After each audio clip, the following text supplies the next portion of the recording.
Olá, pessoal que nos acompanha por meio do nosso site ou das nossas redes sociais. Em época de Copa do Mundo, em dia que a Espanha foi eliminada nos pênaltis pelo Marrocos, o nosso bate-papo aqui no nosso estúdio é a respeito de esporte. Ao meu lado está o nosso colega aqui do Jornal Presente, o jornalista esportivo Gustavo da Cunha. Bem-vindo, Gustavo. Obrigado, Maria, Renan Nunes.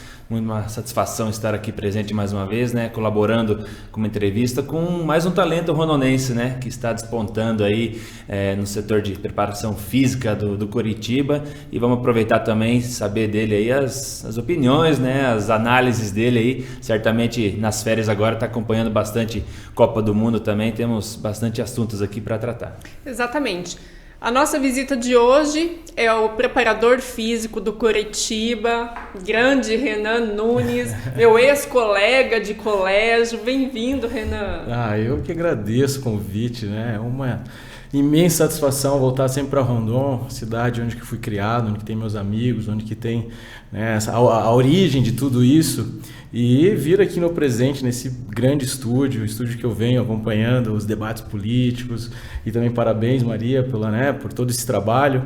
Gustavo, meu amigo de longa data, o Guto, o famoso Macalé, né? Vamos entrar nos apelidos aqui, porque senão nós vamos acabar fugindo do foco, mas agradeço imensamente o convite. E como é que está no biribol? Andou perdendo ou ganhando? Porque eu vi nas redes sociais que você está jogando. O biribol voltei, eu fiz uma boa pré-temporada, né? Vim para Marechal para isso, e todo o dia a dia, né? Biribol sempre está na nossa rotina aí, principalmente dos amigos do Osso ao Óleo.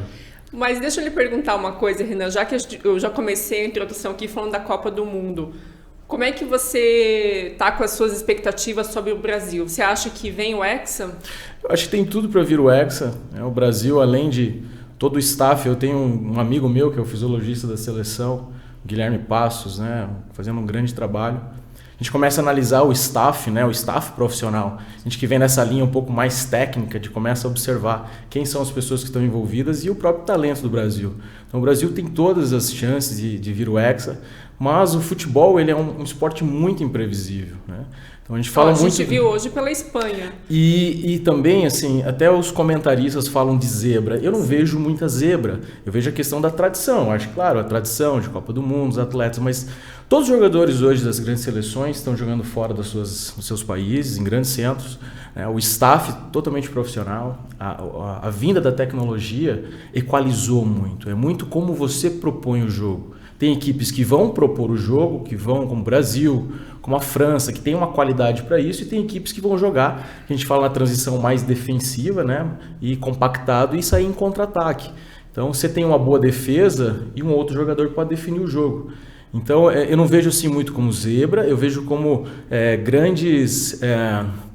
acho que é um momento muito legal do futebol, porque ele realmente se polarizou e polarizou tanto a tecnologia como a ciência e a melhora do futebol mundial, né? Eu perguntei se você acha que o Hexa vem. Quem você acha que chega à final? Além do Brasil, que eu imagino que você está torcendo, mas quem que você acha que chega à final? Você tem a França, né, como um país muito bem organizado, né? Eu acho que é uma das grandes favoritas aí também a chegar à final. Eu apostaria no Brasil e França na final aí como favorito do outro lado lá. Vamos reeditar lá em 98.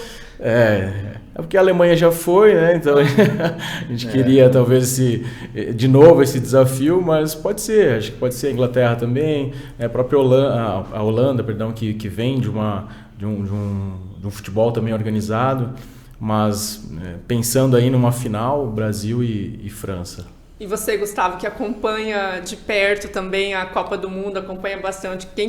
Assim, a gente já fez aquele bate-papo, né, antes de iniciar ali a Copa, e hoje, olhando o desempenho das seleções, quem que você está apostando que chega à final? Tivemos algumas decepções, né, nessa Copa do Mundo, pela tradição, como o Renan falou, especialmente da Alemanha, né, parar na primeira fase, perdendo o jogo de virada para o Japão não é algo assim que muita gente esperava, né? Mas o Japão, como a gente viu até no mata-mata, deu trabalho para a Croácia, perdeu apenas nos pênaltis, então o futebol está evoluindo em todas as partes do mundo, como o Renan destacou, muitos jogadores atuando na Europa, que é o grande centro, o grande polo, né, do futebol mundial. Mas no final das contas, aqui projetando aí as quartas de final, tem muitas seleções de tradição, né? De um lado a gente vai pegar Holanda e Argentina, que já fizeram final de Copa, que pode ser o adversário do Brasil se passar pela Croácia, que é a nossa torcida. Do outro lado, talvez um jogo espetacular, que vai ser França e Inglaterra, né? A Inglaterra vem muito bem, tem uma garotada lá muito boa, e agora Marrocos, a grande surpresa da Copa até aqui, eliminando a Espanha, que é um futebol muito técnico, muito tático, mas que faltou improviso hoje, né, Renan? Faltou aquele cara estilo Vinícius Júnior, estilo Neymar, para quebrar uma defesa e fazer o gol da classificação. Foi para os pênaltis, não se deram bem a Espanha e está fora. E agora, nesse momento aqui, Portugal, do Cristiano Ronaldo, fazendo sua última Copa aí, pode aparecer. Algumas rodadas eu até joguei nos grupos aí dos amigos que daria Brasil e Portugal na final. Então eu ainda estou com esse pressentimento. Acredito que a França seja a favorita para chegar na final daquele lado da chave, mas o meu palpite, por enquanto, ainda é Brasil e Portugal na decisão. Bem diferente. Bom, mas vamos falar aqui do âmbito profissional do Renan Nunes, que hoje, então, atua como preparador físico do Coritiba, Renan. Você pretende continuar no clube ou nesse período aí que você está 1 ano já no Coritiba, já houve negociação com algum outro time? Sempre acontecem as sondagens, né? Mas a priori continuo, sou um profissional da casa, né? Contratado pelo Coritiba. Então eu acho que foi um ano bem custoso para o Coritiba, mas no final os desafios, né? Tudo que a gente almejou a gente conquistou. Que foi o título, né, de campeão paranaense. Legal chegar no clube, né, com título também, e manter na primeira divisão. E o projeto do Coritiba é um projeto bem interessante, é um projeto também que vem de uma linha do SAF, então é um projeto que já tem uma ideia de uma construção do novo CT, de 11 campos, de uma projeção de um clube realmente de comparação com clubes europeus ou aqueles que também têm um grande centro de treinamento, né, no Brasil. Então a minha projeção realmente é estar continuando, desenvolvendo meu trabalho dentro do Coritiba em diferentes linhas, né, não só a parte técnica também do Coritiba, a parte da preparação física, mas também implementar algumas linhas voltadas para a ciência e voltadas para a educação, onde que a gente já tem alguns projetos. Recentemente a gente já desenvolveu um estudo em parceria com o NAR. O NAR é hoje talvez o núcleo de alto rendimento, é o principal instituto do Brasil, né, com grande produção acadêmica, né, onde o professor Irineu Noturco está à frente. Então, até pela minha linha acadêmica e pelos projetos que eu desenvolvi anteriormente, a ideia realmente é estar à frente também, né, não só da parte mais técnica, específica da preparação física, mas abrir o leque, principalmente se esse treinamento ele vir a ser concluído, né. Vai sair do papel? Está no papel, o projeto está no papel. A manutenção do clube da Série A, ela também ajuda essas projeções. O clube realmente necessita de receitas. Então, quanto mais tempo você permanece na Série A cota de TV modifica, os patrocinadores, o incentivo da torcida. Então, o Coritiba sai da pandemia com 11 mil sócios para 42 mil sócios. Então, isso faz uma diferença considerável. E essa diferença ela só vai ser vista, claro, que num momento de conquistas, de projeções, a torcida abraçar a causa, manter na primeira divisão. Então, eu tenho boas perspectivas para o Coritiba para os próximos anos. Aí. Muitos clubes enfrentam situações financeiras não tão favoráveis. A situação do Coritiba, Renan, como é que está? Hoje é uma situação totalmente assim, controlada. Todos os clubes têm dívidas, né? Mas eles negociaram a dívida até por se tornar SAF. Tudo em dia hoje, os pagamentos, os bônus. Eu falei, Coritiba é um clube que eu não posso reclamar de absolutamente nada pela sua organização.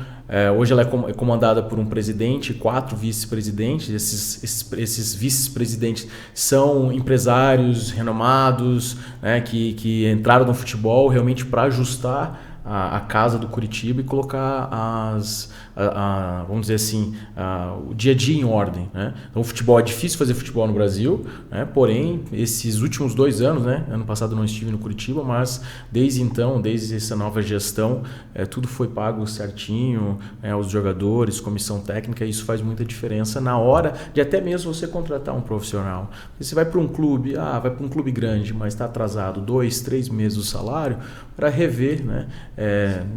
Vou para um clube hoje que tem uma estrutura, que tem bons profissionais e que, acima de tudo, paga-se, né, o meu salário em dia, coisa que às vezes no futebol não é uma coisa normal. Até o discurso, né? Não, porque o clube paga em dia. Não, mas é seu dever fazer isso, mas não é sempre que acontece isso. Só complementando, né, Maria? O Renan, ele tem uma carreira que iniciou num time de menor expressão, né, Renan, no futebol, falando do futebol especialmente, na Fisiologia do Tubarão, que é um time empresa, mas é um time pequeno de Santa Catarina, e no ano seguinte ele foi para a Ferroviária de Araraquara, que é um time de tradição, mas também disputa as divisões inferiores do brasileiro, apesar de ser da primeira divisão do Paulista. Ali você já teve uma noção diferente de como as coisas funcionam. E agora, esse ano, esse salto na carreira aí, que é para um time de primeira divisão, né, o Coritiba. Então a estrutura é totalmente diferente, né? Até mesmo a pressão de uma torcida de massa, uma torcida essa que empurrou o Coritiba nessa temporada, né? Senão poderia ser mais um rebaixamento que iria atrapalhar muito, né? Então, como você analisa aí esses 3 clubes na sua carreira, né? Um perfil de cada um, e agora chegando num time tão importante, né, do futebol brasileiro e entre os 2 principais aqui do Paraná. Embora sim a minha carreira seja realmente relativamente curta no futebol, mas tudo que eu fiz para trás foi para me preparar realmente para esse momento, que foi toda a parte acadêmica. Então, final de 2018, eu recebo uma proposta para assumir a Fisiologia do Tubarão. O Tubarão era um clube empresa, incubado dentro de uma universidade, onde que a ideia era criar uma vertente de desempenho, ciência e educação. Então a minha ida foi uma ida bem direcionada, porque eu estava terminando um doutorado, o meu projeto, quando eu apresentei, era estar à frente da Fisiologia do Tubarão, mas trazer alunos de mestrado e doutorado para fazer as pesquisas dentro do clube. Assim a gente melhoraria a formação do próprio profissional do clube, porque ele estaria fazendo troca da ciência e a prática. E eu vivenciei isso por muito tempo. Você ficar assim na teoria, né, até se questionava, esse cara às vezes não é tão da prática. Aí quando eu estava no doutorado, esse cara é mais da prática, não tanto da teoria. Então você tem que quebrar esse paradigmas, e é o que aconteceu hoje no futebol. Hoje, se você começar a analisar o cenário você tem muita ciência embutida, você tem muita informação, você tem muita análise de dados, e quebra um pouco esse paradigma da ciência e da prática. Então o Tubarão foi isso, foi um projeto legal. A pandemia acabou afetando muito o clube, a gente startou, a gente fez parcerias. A minha saída do Tubarão, que disputava a primeira divisão do Campeonato Catarinense e a Série D. Então, quando eu recebo a proposta para ir para a Ferroviária, você muda um pouco o patamar. Embora a estrutura da Ferroviária não muda muito de uma equipe de Série B do brasileiro, em termos de estrutura, de poder aquisitivo. Até porque o Paulistão dá uma cota de TV bem considerável para você disputar. Só que disputava a Série D. E a gente disputou a Série D, ficamos 1000 minutos sem tomar gol, perdemos um jogo e perdemos nas quartas de final e não tivemos o acesso para a Série C.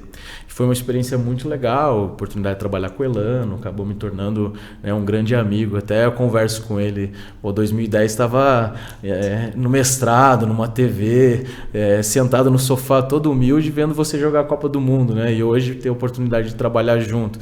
Então, como a vida vai te colocando em cenários assim inusitados que você não espera. E a ida para o Curitiba foi um pouco nessa perspectiva. Realmente dar um salto, né, de um clube de Paulistão, sem muita tradição, né, no sentido de tradição não, mas sem muita torcida, sem muita pressão, para um clube de Série A. Mas eu chego muito bem preparado.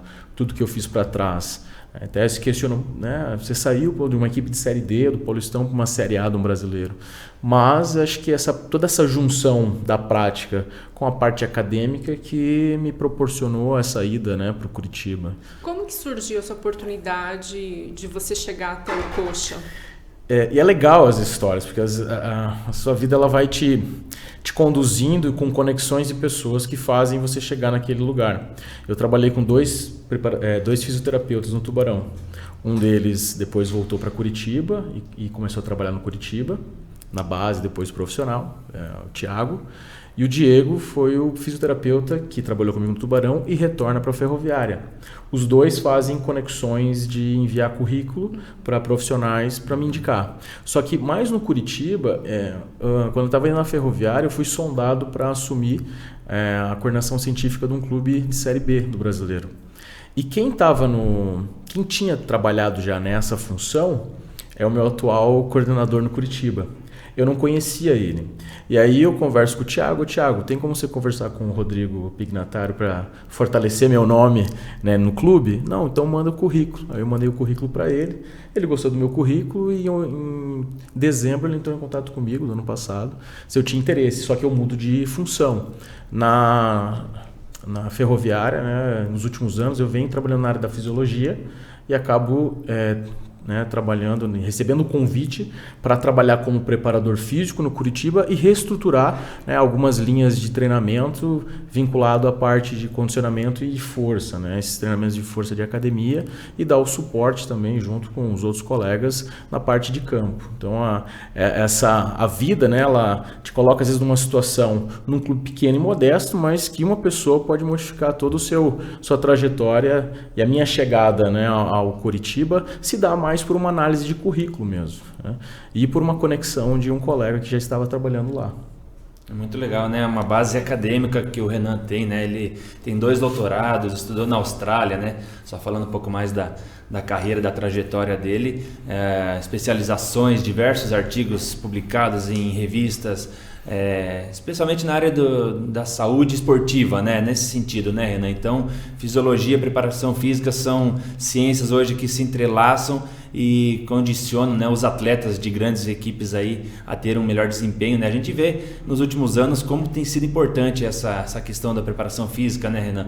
A gente olha a Copa do Mundo com jogadores aí de 37, 38 anos atuando em alto nível. O Pelé, por exemplo, disputou sua última Copa com 29 anos, lá em 70. Então, como mudou isso e como a preparação física tem ampliado, tem aumentado, né, a competição, né, o nível de alto rendimento desses jogadores, né? Eu faço um paralelo com a ciência, né? Eu falo, meu mestrado eu terminei em 2011 e alguns artigos científicos ainda a gente tinha que solicitar via o que a gente chama Comult, a biblioteca da universidade, ela buscava esse artigo e a gente tinha acesso.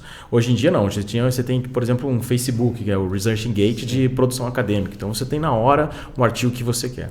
E não só isso, a quantidade de produção acadêmica melhorou em revistas de alto impacto. Então, uns 20 anos atrás, a gente não tinha tanta produção. Então, somos uma área emergente ainda de conhecimento, de tecnologia. No momento que você tem um boom de produção acadêmica, no momento que você começa a ter mais tecnologia, você começa a unir as duas coisas, aí, junto com o conhecimento de quem está na prática, né, próprios cursos de CBF para treinador, para preparação física, você começa a entender que há uma necessidade realmente de se profissionalizar. Então, acho que essa combinação nos últimos anos faz com que nós nos tornamos muito profissional, principalmente futebol, onde está o recurso. Diferente ainda de algumas modalidades, mas se tem, já se avança nesse sentido. Então, você pega hoje um staff, né, o Curitiba viaja com 20 a 25 profissionais do staff. Fora os jogadores. Fora jogadores. Se a gente começar a contar quantos profissionais estão envolvidos, desde analista de desempenho, médico, fisioterapeuta, massoterapeuta, fisiologista, preparação física, auxiliar técnico, supervisor, nutricionista, pedagogo, treinador de goleiro, dentista. A gente tem o primeiro, acho que um dos primeiros clubes que a gente tem um professor doutor que trabalha na linha de odontologia do esporte, com a parte bucal. Às vezes um processo inflamatório que o atleta tem, crônico, muscular, é devido a um problema dentário. Então, há uma análise. O Curitiba hoje tem, entre mestres e doutores, 14 profissionais. Acho que é o clube com maior quantidade de profissionais. Tem a necessidade de ter profissionais? Não tem essa necessidade. Tem colegas que não têm, colegas que são mais práticos, outros mais teóricos, mas isso acho que é o momento do futebol. E isso reflete na Copa do Mundo. Você fala assim, o Camarões chegar, uma equipe de menor expressão, para mim não é zebra, Porque o futebol ele é inusitado, mas todas as seleções vão ter staffs e profissionais também capacitados. A questão é, claro que o Brasil vai ter um outro jogador que se destaca, porque também é um país do futebol, a gente espera isso de uma Argentina, espera isso às vezes de uma França, né? Mas acho que esse é o case, acho que é o case dos casos dos clubes. Por isso que no Brasileirão hoje é muito parecido, assim, sabe? Embora a logística também seja difícil, né? Olha o tamanho do nosso país, assim. Mas, Renan, tem como competir com times que possuem um orçamento muito maior do que outros? Tem como competir de igual para igual? É difícil, né? Só que o que faz, por exemplo, o Campeonato Brasileiro, né, ver um Palmeiras, um Flamengo realmente se destacar é pelo elenco e pela qualidade dos jogadores. O orçamento ele vai ditar, né? Então, o Curitiba, vamos dizer que a gente teve esse ano de 50, 70 milhões ali de orçamento para contratações e manutenção do staff, e o Flamengo foram 800 milhões. Então você acaba não se comparando. Os grandes clubes que têm uma receita maior é muito difícil a gente se comparar. Claro que vai muito da análise de mercado, você ter jogadores assertivos que possam sustentar uma jornada inteira. O Brasil é um dos campeonatos que mais tem jogos, né? Se a gente juntar ainda a Copa do Brasil, agora a própria Sul-Americana e a Libertadores, aí o brasileiro, o estadual, então você tem um calendário congestionado num país extremamente grande. A grande diferença às vezes é a seguinte, Maria, você tem um Flamengo que freta um avião que vai do Rio para Fortaleza. Talvez o Curitiba naquele momento não vai ter esse avião, você tem que ir a São Paulo você vai a Fortaleza, acaba o jogo, né? Às vezes não tem um avião na sequência, tem que pegar um voo de madrugada e jogar em Caxias. Então, a logística do Brasil já é difícil, o tempo de recuperação entre os jogos estão cada vez mais curtos, não há tempo hábil para treinar e o elenco ele se torna a ferramenta-chave. Se você tem um elenco grande e de qualidade, vai facilitar. Então, o orçamento vem nessas questões, que por isso que alguns clubes vão ficar na tabela para baixo. Agora, temos que ser assertivos nas contratações, isso realmente faz uma diferença. E contratação não é só parte técnica, mas é o entendimento tático, o nível cognitivo desse atleta, o tempo que ele recupera, a idade, né? Então tem N fatores aí que fazem diferença. São muitas situações, né? E um time com menor poder aquisitivo, no caso do Coxa, em relação a essas potências. E hoje Flamengo, Palmeiras e Atlético Mineiro, dá para dizer que são os times que mais investem, né? Mas tem Corinthians, tem São Paulo, tem Grêmio, tem Inter, Cruzeiro voltando, Vasco com a SAF.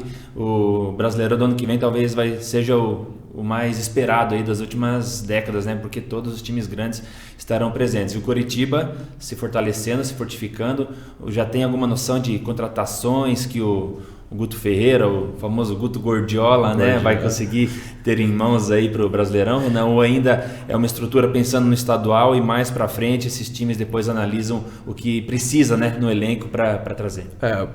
A gente deve começar a competição com um time mais novo, até para entender como os meninos da base vão responder, que já vem treinando com a gente. O Sub-20 é atual campeão paranaense. Tem alguns atletas, né, a base do Coxa. Tem alguns atletas aí que já estavam treinando conosco. Teve alguns atletas do próprio Campeonato Brasileiro novos que não foram tão bem aproveitados, que devem ser aproveitados para o estadual. E se espera muito os campeonatos estaduais, né? O Campeonato Paulista mexe muito com a competição, que é onde você vai buscar em equipes mais emergentes e com, né, um poder aquisitivo um pouco menor de contratação. Mas já se tem assim uma ideia de quase dobrar o orçamento, né, desse ano para o ano que vem. Então, consequentemente, já tem um mercado aí em vista, né? Claro que o Guto já vem conversando com o pessoal do departamento de mercado, de análise, para contratar alguns atletas especiais. Então, estamos na luta, né? Principalmente dessas equipes que acabam sendo rebaixadas, ou alguns que estão na equipe nessa projeção de Série B, ou até mesmo aqueles que estão em fim de contrato, mercado europeu. Acho que após a Copa do Mundo, aí os clubes vão começar já a anunciar, mas acredito que o Curitiba vai mexer muito o mercado para o Campeonato Brasileiro e não tanto para o Campeonato Paranaense. E, Renan, vamos falar um pouco da questão da preparação física, né? Você comentou que na segunda-feira, dia 14... Quarta, dia 14. Segunda você volta, retorna, então, né? Segunda você retorna a Curitiba e na quarta, dia 14, retoma o seu trabalho, né? O que a gente pode esperar desse elenco para 2023? O elenco, assim, sempre o Coritiba... Todo mundo chega já bem? Não. Como é que é? Ou já chega com alguns desfalques aí? Assim, a gente tem uma projeção até... diferente dos outros anos, a Copa do Mundo deu mexeu um pouco o calendário. Então, ficou 14 a 14 as férias, os atletas se reapresentam. Claro que existe uma cartilha de treino de férias que a gente encaminha, então eles não vão para as férias sem absolutamente nada. A gente até recomenda a primeira semana, realmente uma semana off, mas o atleta hoje de futebol já não consegue, não pode mais ficar um mês sem fazer absolutamente nada. Ele já tem também essa noção. A gente trabalha com atletas um pouco mais profissionais, então se recomenda a chegar com pelo menos um percentual de gordura não tão elevado, mas sabe que é o momento das férias também deles, né? Então eles retornam, passam uma bateria de avaliações tanto pela fisiologia quanto a medicina e também a fisioterápica para a gente entender como esse atleta chega, e aí há uma programação, né, para esses atletas de recondicionamento nos primeiros dias. São treinamentos que não são tão intensos e ao longo dos dias a gente vai projetando treinamentos com mais intensidade. O Coritiba sempre vai projetar um time físico. As equipes que não têm um poder aquisitivo tão elevado para ter um elenco com grandes jogadores técnicos tem que suprir em alguma coisa. Então o físico é algo que sempre, pelo menos esse ano, fez parte até das escolhas em alguns momentos dos treinadores para assumirem as posições. Nem tanto um jogador mais técnico, mas às vezes um jogador mais físico que sustenta a organização tática do time. Agora me conta, você já pegou algum caso assim de jogador que volta das férias e você leva um susto? Isso acontece. Acontece? Quem é você?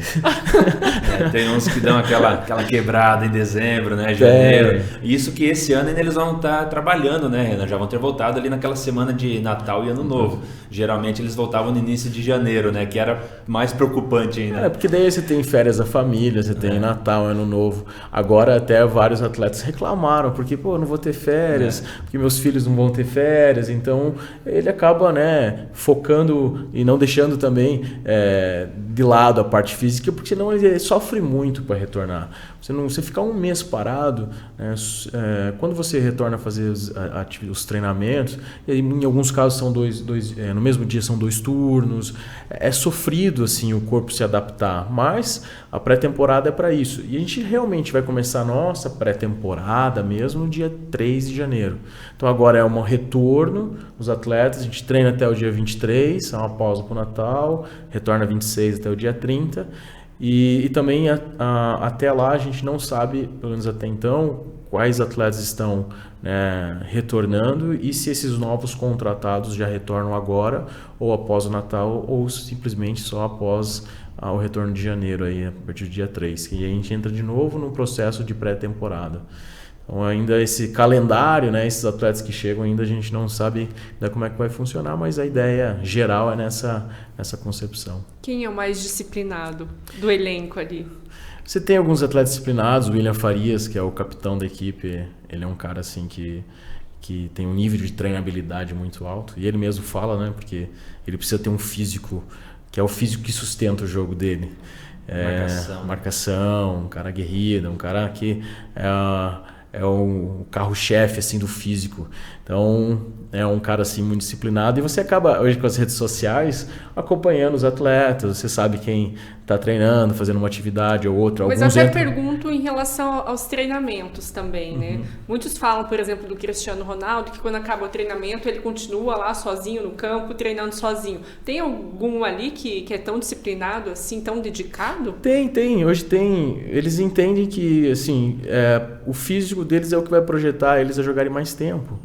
Então, qual que é essa ideia, né? Quando você pega assim, atletas que têm esse case de sucesso, o próprio Cristiano Ronaldo, o staff, o Hulk, né, que posta muito nas redes sociais, recuperação, estratégias. Hoje, grande parte desses atletas tem um treinador particular. Eu até tenho colegas que moram fora do Brasil, que acompanham vários atletas da seleção. Então, até os jogadores do clube, alguns têm academia em casa, já construíram academia em casa, sabe que é necessário e se vislumbram nisso. Porque eles não querem colocar a carreira um pouco mais curta, né? Eles querem prolongar. E o físico que vai ditar muito isso. Às vezes, tecnicamente, até tem atletas que são um nível técnico muito elevado, mas não sustentam a competição, o Campeonato Brasileiro. Até é surpreendente, por exemplo, o Ganso, no Campeonato Brasileiro que fez. Um atleta já um pouco mais velho, que nunca teve um nível de treinabilidade assim, digo nunca, né? Mas não teve um nível de treinabilidade muito alto, porque sempre foi muito técnico. Então, hoje é um direcionamento. Problema sério de joelho, que muitos já davam ele como final de carreira, né? E esse ano ele teve uma alavancagem impressionante, né? Como explicar isso? É um cara que já estava assim, fadado, né, a declinar na carreira e conseguiu um ano aí fantástico, né? Tem a ver com o esquema tático do Diniz, estilo de jogo favorecer ele? Facilita, né? Porque você tem atletas físicos que podem sustentar o jogo. Quando você tem muita qualidade técnica, um atleta com muita qualidade técnica, e você consegue organizar um time onde que tem uma sustentação física, porque hoje todos no jogo coletivo têm que ajudar na marcação. O sistema de jogo favorece isso. Em alguns casos, como ele é um cara, aquele 10 clássico, ele ainda pode ter, dentro do sistema de jogo, 2 volantes jogando para ele, ajudando muito nesse sistema de marcação, até mesmo os atacantes, facilitando essa qualidade técnica. Então, acho que foi surpreendente que ele conseguiu sustentar vários jogos sem se machucar, num nível técnico muito elevado. E é bonito de ver, né? Quando você vai para o estádio, você vê esses caras jogando, você vê a diferença, principalmente do cognitivo, né? Nas tomadas de decisões são assertivas. É um cara que tem um desgaste físico menor porque ele pensa à frente de outros atletas. Eu ia tocar nesse assunto de dentro do campo ali. Eu não sei se você viajou muito com a equipe durante a temporada, especialmente no Brasileirão, mas com certeza você estava lá na beira do Couto Pereira nas 19 rodadas que o Coxa jogou em casa e foi muito bem, por sinal, uma das melhores campanhas dentro de casa. Quais são aqueles jogadores, Renan, que você viu de perto, que você já sabia que era bom de bola? Alguém do Flamengo, do Atlético, qualquer time que foi visitar o Curitiba e você falou, cara, esse é diferenciado. Então, acho que o próprio Ganso, no jogo que a gente jogou contra o Fluminense, jogou de ganhos de virada, ainda estava perdendo 2-0 o gol do Ganso. Você vê que a inteligência de jogo, a equipe, o coletivo do Palmeiras é impressionante. É uma movimentação, parece uma equipe de futsal organizada. Sabe onde o atleta vai jogar. Então, o próprio Gustavo, você tem assim, atletas que fazem a diferença, às vezes no individual, mas é pelo processo coletivo. O próprio Corinthians, o Yuri, um atleta que se destacou no jogo.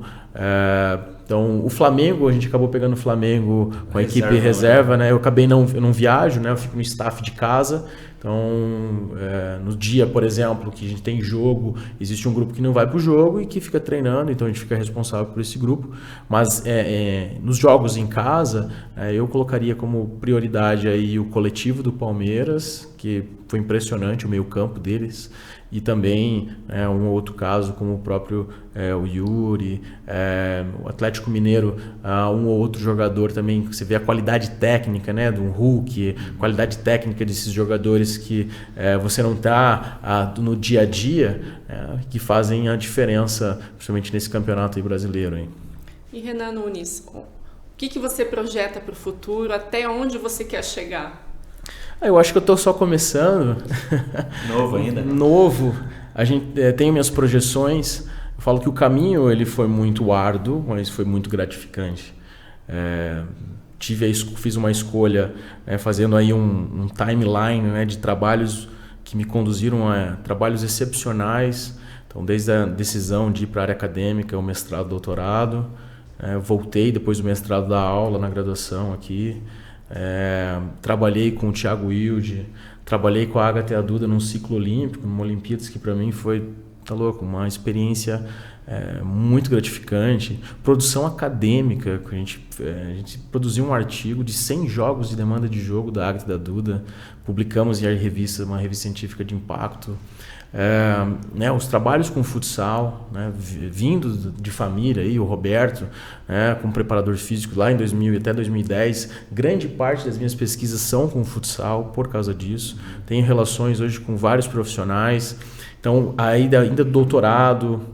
Esse período fora na Austrália foi fenomenal porque você começa a ter uma visão da ciência do esporte lá fora comparado com aqui. depois a ida para o futebol. A minha escolha realmente não foi para a universidade, embora eu continue fazendo meus trabalhos acadêmicos, mas realmente era para tentar pegar esse conhecimento teórico e realmente aplicar na prática, que era grande paradigma antigamente. O cara que fazia o mestrado, doutorado, era simplesmente o cientista que ia para o campo, fazia uma outra coleta, mas não estava no dia a dia. E hoje não, a ideia realmente é essa, de você vir para essa área acadêmica e trabalhar no campo mesmo, né? Colocar essa ciência aplicável, o que realmente é aplicável ou não. Então, as minhas projeções, quando eu cheguei no Curitiba, eu falei assim, bom, agora realmente eu consolido um objetivo meu, de trabalhar num clube da Série A. O meu foco é continuar trabalhando em grandes clubes, assumir cargos de coordenação ao longo do tempo, projetar profissionais internamente, tanto na área educacional quanto profissional dentro do clube. E eu tenho uma vontade muito grande de trabalhar fora do Brasil e uma Copa do Mundo. Não necessariamente uma seleção brasileira, mas poder ter a possibilidade de experiência de trabalhar numa Copa do Mundo por alguma seleção. Então são algumas projeções que eu ainda tenho futuras aí. Você citou a questão de coordenação. Existe alguma possibilidade de assumir algum cargo de coordenador no Curitiba? Acho que em médio prazo há uma possibilidade, não exatamente de alguma área, poderia falar especificamente, mas dentro do clube, né? Do clube a gente tem aí várias categorias de base, então processos aí de organização com preparação física, que é a linha que eu estou trabalhando, ou mesmo capacitação desses profissionais para uma área mais acadêmica. A gente já vem fazendo algumas projeções de capacitação com os próprios preparadores físicos, né? Essa discussão da ciência. Então tem algumas coisas assim, até a gente estava conversando, o Curitiba tem um projeto bem interessante de um novo centro de treinamento, de 11 campos, né? E isso abre-se o leque de várias oportunidades internas. Mas, claro, são projeções aí internas que né, não talvez só no Curitiba, mas te abre o leque para os clubes do Brasil e fora do Brasil. O Curitiba tem uma categoria de base muito forte, né, Renan? Já revelou muitos jogadores importantes, com destaque talvez para o Alex e para o Henrique, né, que são os que o pessoal aqui de Rondon vai se recordar muito bem. O Henrique, inclusive, não sei se você já tinha algum contato com ele pessoal, mas encontrou um rondonense que é um ídolo do Coxa, né? Fez parte aí de grandes títulos do Curitiba, passou pela Seleção Brasileira, Palmeiras. Como é essa tua relação lá com um cara que saiu aqui de Marechal também, igual você? É uma relação muito legal. A gente teve pouco contato antes do Curitiba, cada um foi por um caminho. Desde a minha chegada lá, a gente sempre conversa, fala de Rondon, né? Fala da cultura, fala dos amigos, né? Embora o Henrique saiu muito cedo, ele é daqui, mas acabou saindo muito cedo para o Curitiba. E é um cara assim que tem um respeito muito grande pelas conquistas que teve. São poucas pessoas que conseguem chegar num alto nível como o Henrique chegou. Até quando eu cheguei aqui em Rondon, eu perguntei se estava tirando as férias aqui, ele falou, acabei de sair daí da cidade, né? E é legal, né? Você cultivar essas origens. Ele é um cara que fala muito daqui, gosta muito daqui, assim como eu. E tem sido uma experiência muito bacana, porque o Henrique é um líder dentro do clube, tem uma história no futebol brasileiro, futebol mundial, que é muito legal, cara. E agora temos a Escola Coxa aqui em Marechal também, né? Você está por dentro disso. Inclusive, um dos coordenadores é o Marcelo, né? O professor Marcelo Marte, que foi nosso técnico no tempo do Rui Barbosa, né? Que contato você teve com ele em relação a isso e o que esperar desses meninos que estão indo volta e meia lá para Curitiba? Inclusive, nesse momento tem 5 meninos de Marechal Rondon, 4 pontos, estão lá tentando manter vivo, né, esse sonho aí. E agora o Curitiba mais próximo aqui em Marechal Rondon, dando essa oportunidade também, né, para essa garotada.